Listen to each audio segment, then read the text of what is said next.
Hi, we are going to read Psalm 33 together.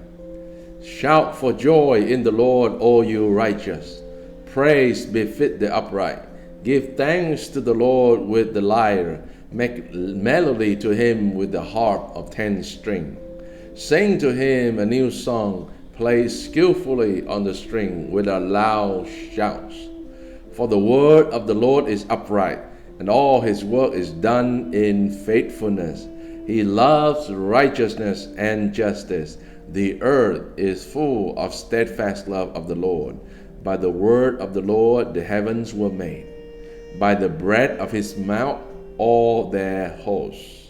He gathered the water of the sea as a heap.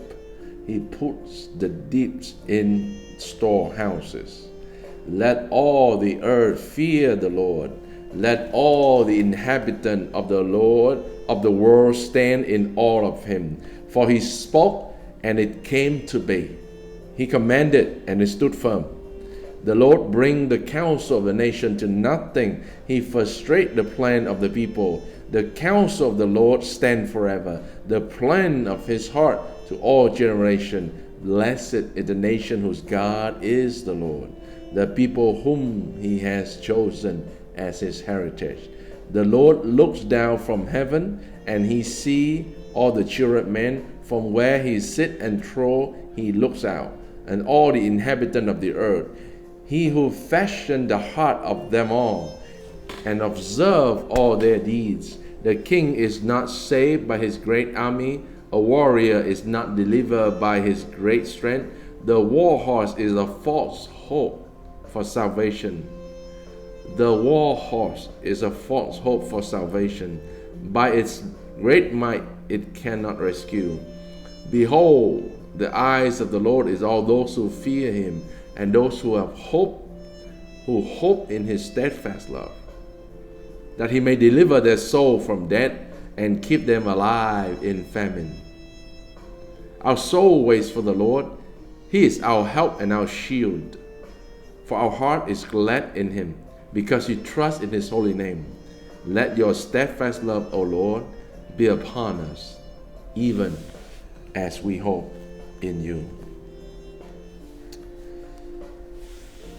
From verse 1 to 3 is a call to shout out for joy and praise and singing. It's an expression of celebration, a call to celebrate and shout out because the joy in the Lord. In verse 10 and 12, we see here, it seems to be the principle, a timeless principle.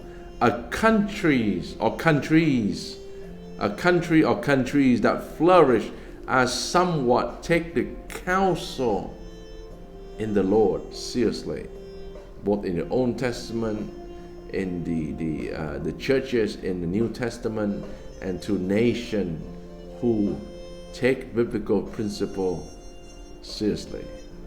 Those who don't will be ended up in frustration. We look at our life, moment we may be frustrated because there's certain principle that we can't ignore. The counsel of the Lord stand forever. The plan of his heart to all generations. What the Lord has in store for us in his, according to his word, it will stand forever and to all generations. Since the day of the Lord that given the whole counsel of the Lord to the church in first century until now, the word of the Lord stand forever. The ending, the last 3 verses give us a strategy. Number 1, our soul should wait for the Lord. Number 2, our heart should be glad as we trust in his holy name. Number 3, ask, seek, request. The 2 things that I just listed. Wait for the Lord, be glad, trust in his holy name. My hope, my prayer for all of us. I will see you next time.